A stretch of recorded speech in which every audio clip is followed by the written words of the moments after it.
Today we're diving into one of the most unique landscapes you'll ever lay eyes on, Badlands National Park.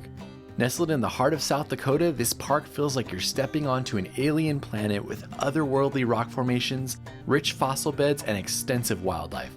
Whether you're an avid hiker, a history buff, or someone who simply loves a good view, Badlands is the perfect park to explore. Let's jump into it. Made it to National Park number 49, Badlands National Park. It's not the best day for the park. It's pretty cold and they said that there's rain coming in the afternoon. We're gonna try to get as much done as we can in the morning. We started our day at the northeast entrance and our first stop was at Big Badlands Overlook. We've basically spent the entire day driving Badlands Loop Road, which is what you'll see in this video. From this viewpoint, you can get a good understanding of why this area is known as the Badlands. It's had many different names over the years, but almost all of them relate to how tough it would be to travel through here. As you can imagine, if you were heading west and you left the plains and saw these formations, which were very difficult to travel through, it would probably seem almost impossible to continue on. What's your first impression of the Badlands? I don't know what I expected, but the lateral lines with the green and the color differentiation is really, really beautiful. Leaving the first viewpoint, we headed towards Badlands Loop Road and the Visitor Center. Before we even get to the visitor center, we're doing the 3 trails right near the entrance, the door, the windows, and the notch. This quarter-mile trail is wheelchair accessible on an elevated boardwalk, and all 3 of these trails deal with an area called the Badlands Wall. The Badlands Wall separates the upper and lower Prairie area, and it's basically a 60-mile-long cliff that's continuously eroding and has all of the formations you'd expect to see at the park. The door trail takes you to a break in the wall and allows you to walk out and see the vast landscape in front of you and even walk down onto it if you're interested. It's cool that you can walk the boardwalk or you can basically just come down here and explore as much as you want. They let you kind of walk wherever you want down here. This is a really weird consistency. It feels almost like a hardened mud. You can kind of see how it's just changing and shifting with the rains. The geology of the Badlands is the park's main feature, and they believe some of the rock here dates back over 70 million years. It's pretty incredible that they allow you to get off the boardwalk and just wander around, and we saw people almost a half-mile out. We're heading out on the Notch Trail, which is the one that I'm the most excited about doing in the national park. Pops is about to climb a ladder in the desert, I think. I don't know what I expected from this park, but it's very unique so far. Just the way that you have these crumbling hillsides and the different colors, it definitely feels otherworldly, which I'm sure is used to describe this a lot. And especially when you get up to those viewpoints and you see way out into the distance, it's pretty cool. When you're looking around, it just feels like it's towers of dried mud. It's interesting. Yeah, and you can imagine how much this would change every time there's a rain. It probably looks different than it does right now. Do you note that the Notch Trail is the most popular in the park, and so the parking lot can fill early, especially on busy holidays and weekends. Luckily for us, it was the middle of May and there weren't too many people here. We made it to the ladder section. How you feeling, Pops? You good with the ladder? Yeah, no worries. All right. The ladder section is what makes the Notch Trail so popular, as people want to do it and they want to get photos doing it as well. Kind of don't need the ladder for most of the way up. Till about here, then it gets a little bit more vertical. Made it to the top, no big deal. I think going down will be a little crazier though. I think it will be tougher going down. Look at Pops crushing that ladder. Raise your hand if you thought he wasn't gonna come up here. No. I thought so. Showing them that 90-year-olds can still climb ladders. Maybe. Well done. The only bummer about the ladder section is it's kind of one person at a time, so if there's a lot of people waiting on either side, it can take a little bit of time. That was fun. I love little unique things on trails like that. Plus, look at these views we're heading into. When you make it up the ladder, the trail has about a 40-foot drop-off on one side, and it can get a little bit narrow as you're making your way around. Is this part worse for you than the ladder? I'm far enough inland here, so I'm okay.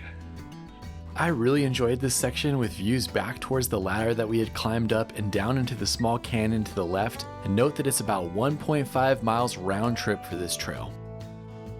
The terrain is definitely a little challenging in this part. There's some ups and downs, a little bit slippery. It's very doable, but it's just, you might have to go a little slower. As you continue back, it flattens out and widens as you head towards the notch. The notch is this one over here on the right. Made it to the notch. Pretty great views. You can see the visitor center and one of the other trails below you, but just wide expanse out in front. From the notch, you can soak in the views and then you turn around and head back the way you came. It's not, you know, the Rocky Mountains in Southern California. It is beautiful, but it's a different kind of beauty, so. I agree. If you've been to California, this area really reminds me of Anza Borrego when you're down hiking in the slots and going up to Fonts Point. Very similar. When we made it back to the ladder, there were a bunch of people on it, a couple that were having trouble, so we had to wait a little while for our turn to head down. We got Pops taking on the ladder of death. Yeah. Hey, cut with the butt shot. Come on. Thumbs up for Pops climbing down the ladder. I didn't know if he was gonna do it, and he did it with no problem. That was really fun. We made it back to the parking area from the Notch Trail, and now we're on the Window Trail, which leads from basically the same place. This trail is also wheelchair accessible, and it's the easiest of the bunch at around 1/10 of a mile round trip. When you get to the end, there's a bench you can sit at, and there's great views down into the canyons and out over the Badlands. All right, well, there's the Window Trail. Now we're heading back to the car and heading on to more of the park. One of the nice things about this park is how easy it is to explore. Those 3 trails were all from the same parking area, and then a lot of the other trails are easy or they just lead to overlooks that aren't too far to walk to. Our next stop was the Cliff Shelf Nature Trail, which is accessible for about the first 100 meters. You can see way up there, that's the notch that we were just at on the last trail. This is the overlook right here where the accessible portion ends, and from here you have to hike upstairs to get up to that last one. Note that if you're hiking when it's sunny, there's signs everywhere that talk about the rattlesnakes out here, so be sure you're watching for them. They don't generally come out though when it's not warm or sunny. This trail didn't seem to be very popular, but we really enjoyed it as it was one of the only trails where you could see trees and shrubbery, as most of the Badlands is pretty sparse. They call this area a Badlands oasis basically because there's not really much moisture in the park, but there is moisture here, which is why there's so many trees. So it's been used for thousands of years as a place for people to camp, just to get out of that crazy sun and heat. This really is a beautiful trail and not what you'd expect to see in the harsh climate of the Badlands. After climbing the stairs up to a view of the notch from below, you'll make your way back down the stairs and finish the loop. Finished our first 4 hikes in the national park. Now we're going on to the visitor center to get some lunch. About 5 minutes down the road, we arrived at the park's main visitor center. Basically done nothing in the park so far. We came in, we did all the hikes right here, and we went to the visitor center. We have all this left to see. The Park Visitor Center has all the things you would normally expect, like great exhibits on the wildlife, the fossils, the history, and the area as a whole. There's also a movie you can watch, and there's a store where you can pick up souvenirs. I always get magnets from the parks that I visit. Do you get anything? Let me know in the comments. Right next to the Visitor Center was the Cedar Pass Lodge, which was basically the only place with food, so that's where we headed for lunch. Pops and I decided to go halvesies on the Indian fry bread, and I think that was the right call. That's a lot of food. That's a huge fry bread. Plus we got protein bars in the car. We both really liked the fry bread, and be sure to share it as it's a lot to eat for one person. From there, we headed out on the Badlands Loop Road to spend the rest of the day in the park. Look at the lines on the mountains out there. Just so unique. And then the green valley. Right about here is when it started to rain on us, but you know we try to do as much as possible, even in the rain. Next up, we're doing a short trail called the Fossil Trail. Basically just a walk. We're also lucky/unlucky in that there's only 16 inches of rain that falls in this park in the entire year, and it's falling while we're here. This trail is accessible and only 1/4 of a mile on an elevated boardwalk. This is a really easy trail, nice for little kids as there's lots of things that you can touch that talk about the fossils, and there's actual kind of fossil sculptures that you can touch. So definitely worth it if you're coming with little kids. Believe it or not, there was actually alligators here at one point in time. Alligators lived in the Badlands millions of years ago when the climate was like Florida. As you continue on Badlands Loop Road, there's about 20 different overlooks you can stop at. The rain's clearing everybody out. Basically all these overlooks, no people at them now, but the views are still pretty incredible. It's a little bit more eerie than normal probably, but still pretty incredible. This was the White River Valley Overlook, and it was one of our favorite in the park. Also, if it looks dreary now, be sure to stay with us to the end as we have some amazing views at the end of this video. Again, we're the only people at the viewpoint in the rain. I'm just saying how that rain coming down, I really feel like it's pulling out the colors here, but especially the reds, it's really pulling them out. This was the Bigfoot Pass Overlook, and it was one that was well worth stopping at since you could see the road going through the mountains in front of you. Leaving here, we drove over Bigfoot Pass, and we were the only people at a couple more overlooks as we made our way back into the park. The rain's supposed to go for the next 2 hours, so we're just gonna go ahead and head to Wall Drug and then come back in the park and have about 3 to 4 hours to finish exploring. If you want to see the part where we explore Wall Drug, be sure to watch the full South Dakota road trip I'll link to in the description, but the rest of this video is when we re-entered the Badlands later that afternoon. 2 things I wasn't expecting: 1, a buffalo, and 2, a little bit of sun potentially. Not gonna get my hopes up yet though. Heading back into the park, we decided to drive Sage Creek Rim Road, which is an unpaved road that goes into the more remote parts of the park. Wow, look at the layers out there. That's amazing. As a photographer, one of my favorite things to take pictures of are mountain layers, so I was really excited to be greeted with this view when we got back. Guys, look at what we saw right behind us, a rainbow. We're running back to see if we can get to the overlook for the Badlands before the rainbow goes away. Oh my gosh, you guys, look at that! Rainbow! So incredible! Oh, we're losing it! Literally within 10 seconds, our rainbow was gone, but I got one picture. When we went out to Wall Drug, we were a little down about the rain potentially messing up our one day in the park, and then we came back to these views and the wildlife we're about to see, and it made it one of the top parks I'd been to in a long time. Also, as great as Badlands Loop Road is, Sage Creek Rim Road is even better. Being so remote, we basically saw no other cars and just insane vistas in every direction. We got some other little animal way out there. It's hard to tell, but be sure to let us know what this animal is if you know what it is. As we drove forward towards the prairie town, we came across a massive herd of bison. all right, look at all the bison that are along the road right here.